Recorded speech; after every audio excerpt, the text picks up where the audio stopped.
Kabayan, pag nag-abroad ka, sasampalin ka ng hirap ng buhay na akala mo dati pa chill-chill lang. Marirealize mo na yung salitang hindi pinupulot ang pera na dati naririnig mo lang sa mga magulang mo.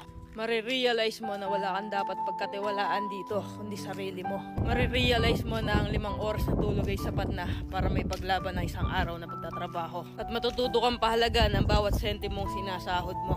Matututo kang magtiis at magpasensya kahit minsan ikaw ang nasa tama.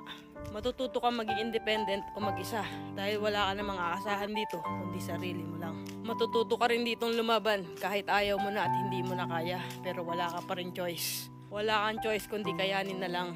Marirealize mo na hindi pala totoo yung sinasabi nila na masarap ang buhay dito sa abroad. Kasi pag nandito ka na, masasabi mo na lang talaga sa sarili mo na ang hirap pala. At totoo din yung sinasabi nilang lahat na nasa abroad ang pera pero wala dito ang saya. Kaya sa mga nagbabalak mag-abroad dyan, patibayan ng loob dito at bawal ang mahina, bawal ang sumuko. Kasi dito mo mararanasan ang realidad ng buhay kung saan patatagan ng loob ang labanan.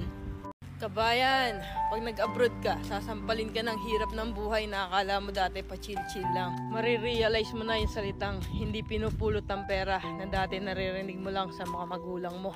Marirealize mo na wala kang dapat pagkatiwalaan dito, kundi sarili mo. Marirealize mo na ang 5 oras na tulog ay sapat na para may paglaban ng isang araw na pagtatrabaho. At matututo kang pahalaga ng bawat sentimong sinasahod mo. Matututo kang magtiis at magpasensya kahit minsan ikaw ang nasa tama. Matututo kang maging independent o mag-isa dahil wala ka namang aasahan dito kundi sarili mo lang. Matututo ka rin ditong lumaban kahit ayaw mo na at hindi mo na kaya pero wala ka pa rin choice. Wala kang choice kundi kayanin na lang. Marirealize mo na hindi pala totoo yung sinasabi nila na masarap ang buhay dito sa abroad. Kasi pag nandito ka na, masasabi mo na lang talaga sa sarili mo na ang hirap pala. At totoo din yung sinasabi nilang lahat na nasa abroad ang pera pero wala dito ang saya. Kaya sa mga nagbabalak mag-abroad dyan, patibayan ng loob dito at bawal ang mahina, bawal ang sumuko. Kasi dito mo mararanasan ang realidad ng buhay kung saan patatagan ng loob ang labanan. Wala pa rin choice. Wala kang choice kundi kaya